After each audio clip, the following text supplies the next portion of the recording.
Very sorry. ఏమన్నా first time బాగా present చేస్తుంది మూవీని.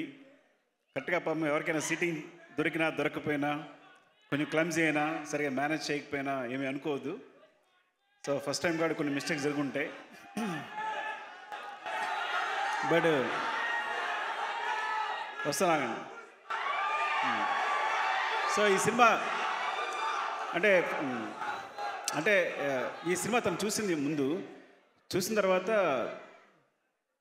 ఇంకా పగలబడి నవ్వింది, చాలా నవ్వానని చెప్పి ఇంకా ఫ్రెండ్స్ తీసుకెళ్ళింది, మొత్తం మా ఫ్యామిలీ అందరినీ తీసుకెళ్ళి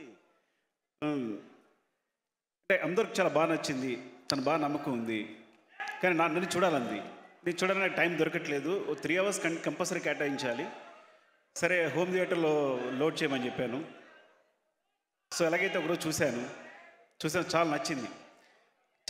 కానీ ఇప్పుడు నన్ను బిజీలో నేను ఒక సినిమాని కాన్సన్ట్రేట్ చేసి నేను రిలీజ్ చేయడం చాలా టఫ్ అయిన విషయం. అదే చెప్పాను దానికి. సో ఇప్పుడు నేను చేయలేను, బికాస్ నా సినిమా క్లైమాక్స్ ఉంది, బిజీగా ఉన్నాను నేను, ఇప్పుడు నేనేం చేయలేను అని చెప్పాను. టిష్యూ దొరికిందా? టిష్యూ అని చెప్పాడు.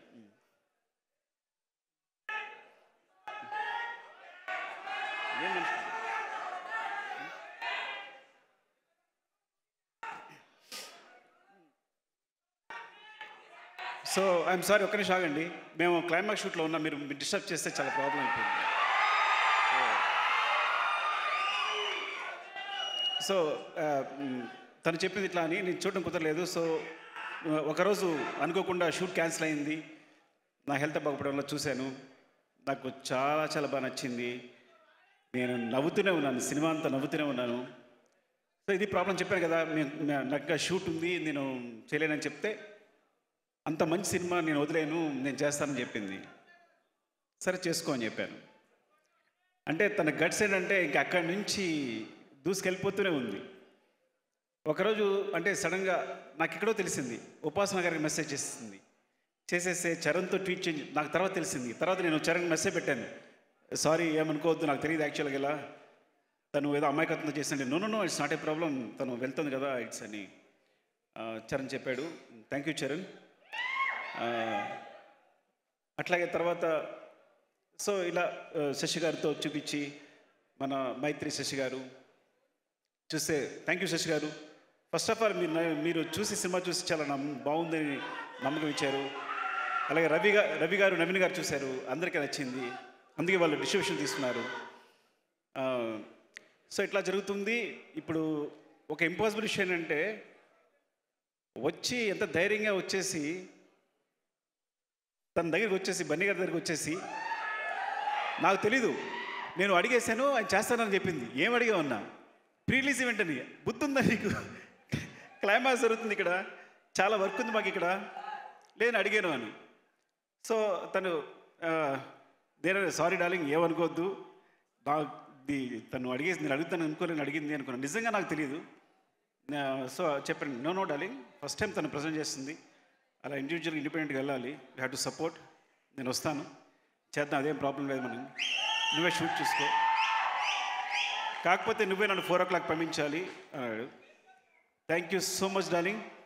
అసలు అంటే నేనైతే ఈ విషయానికి, ఈ చిన్న సినిమాకి నేను అడగడానికి కూడా సాహసించాను. ఈ చిన్న సినిమా నువ్వు రావడం వల్ల చాలా పెద్ద సినిమా అయిపోయింది. ఇలాంటి ఒక చిన్న సినిమాకి అంటే చూసి ఏమంటారు, నేను లక్ష్మణ్ చూసి భయపెడుతున్నా. లక్ష్మణ్ మోహన్ వాళ్ళ బ్రదర్స్ ఇద్దరు వచ్చారు. వస్తే వాళ్ళ సినిమా వాళ్ళు వచ్చిన తర్వాత నేను అడుగుతూనే ఉన్నాను, వాళ్ళు బాగానే ఉన్నారా? సాధారణంగా ఇలాంటి సినిమాకి మొత్తం మనీ తీసుకొచ్చి పెట్టేస్తుంటారు, ఫ్యామిలీ మొత్తం ఇన్వాల్వ్ అయిపోయి ఉంటుంది. సో ఇలాంటి ఎమోషన్స్ ఉంటాయి. నేను అడుగుతున్నాను వాళ్ళు కరెక్టేనా, బాగున్నారా ఇది అని చెప్తుంటూ. సో తర్వాత సపోర్ట్కి అంటే ఫస్ట్ ఆఫ్ ఆల్ ప్రొడ్యూసర్స్కి చెప్పాలి, రిషి గారు, ప్రసాద్ గారు, బుజ్జి గారు, ఇలాంటి చిన్న డైరెక్టర్ నమ్మి, చిన్న డైరెక్టర్ అంటున్నాను ఏమనుకోవద్దు, బికాస్ ఫస్ట్ టైం చేసినప్పుడు ఎవరికి నమ్మకుండదు కాబట్టి ఒక డైరెక్టర్ నమ్మి వాళ్ళు మనీ పెట్టడం అనేది చాలా గొప్ప విషయం, ఇలా ప్రోత్సహించడం అనేది. ఈ సినిమా అంటే ఇలాంటి ఒక సినిమాని ఇంత బిగ్ చేసింది డెఫినెట్గా డార్లింగ్, నువ్వు రావడం అనేది ఎంత పెద్ద విషయం ఈ సినిమాకి, మళ్ళీ చెప్తాను కాదు, చాలా పెద్ద విషయం రావడానికి. ఎందుకంటే రావు రమేష్ గారు హీరో ఏంటి, నేను కూడా ఫస్ట్ టైం అనుకున్నా రావు రమేష్ గారు హీరో ఏంటి అని. సో నిజంగా మిడిల్ ఏజ్ క్యారెక్టర్స్ కథలో చాలా దగ్గర మిగిలిపోయి ఉంటాయి మా దగ్గర. అలాంటి వాళ్ళు కనుక కథానాయకుడి హీరో పాత్రలు చేస్తే కనుక చాలా కథలు బయటకు వస్తాయి, చాలా మంచి మంచి కథలు బయటకు వస్తాయి. తను బన్నీ ఒక మాట అంటూ ఉంటాడు, I want to be star, నేను మంచి పర్ఫార్మర్ కావాలి, అది కమర్షియల్ సినిమా అయినా సరే. I want to be good. ఎప్పుడు తను సారీ డార్లింగ్, మరి అది పర్సనల్ విషయం చెప్తున్నాను. అంటే వాంట్ టు బి పర్ఫార్మర్, నేను నాకు సినిమా చేయాలి, నేను బాగా పర్ఫామ్ చేయాలి. దట్ ఇస్ మై, తన ఫస్ట్ ఎయిమ్ ఏంటంటే స్టార్ కన్నా ముందు ఫస్ట్ ఎయిమ్ నేను పర్ఫామ్ చేయాలన్న కాంక్ష ఉంటుంది.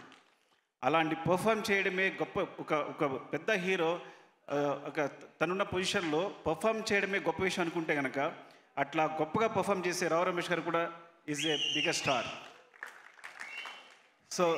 సో పర్ఫామ్ చేసే ప్రతి ఒక్కరిని హీరోగా చూస్తాను నేను. సో మీకు అలాంటి స్టేజ్ దొరికింది రమేష్ గారు, అద్భుతంగా చేశారు. ఇలాంటి అవకాశం ఒక మంచి ఆర్టిస్ట్కి ఇలాంటి అవకాశం వస్తే ఏం చేయొచ్చు అన్నీ చేసేసారు మీరు. నిజంగా అద్భుతం మీరు చేసిందంతా. సో అలాంటి స్పేస్ దొరికింది మీకు. అలాంటి స్పేస్ లక్ష్మణ్ ఇచ్చాడు. Lakshman, you are awesome seriously. నేను క్లైమాక్స్కి వచ్చేసరికి కళ్ళ నీళ్ళు వచ్చేసి కింద పడి దొల్లిస్తాను నేనైతే.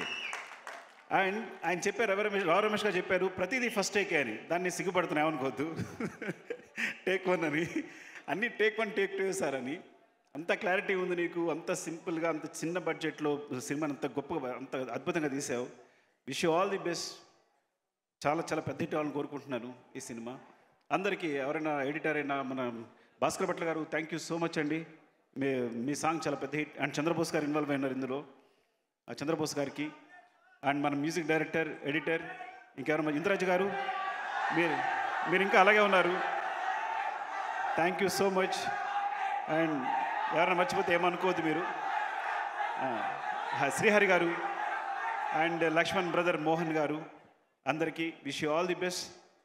ఈ సినిమా చాలా పెద్ద హిట్ కావాలని. సో మా ఆవిడ తప్పిత విషయం ఏంటంటే, ఒక సినిమాని సపోర్ట్ చేయాలని ఒక మంచి నిర్ణయంతో, ఇంత మంచి సినిమాని సపోర్ట్ చేయాలని నిర్ణయంతో వచ్చింది. I think wish you all the best madam. మీరు పెద్ద హిట్ కూడా కావాలని కోరుకుంటున్నారండి. Thank you madam. Love you all.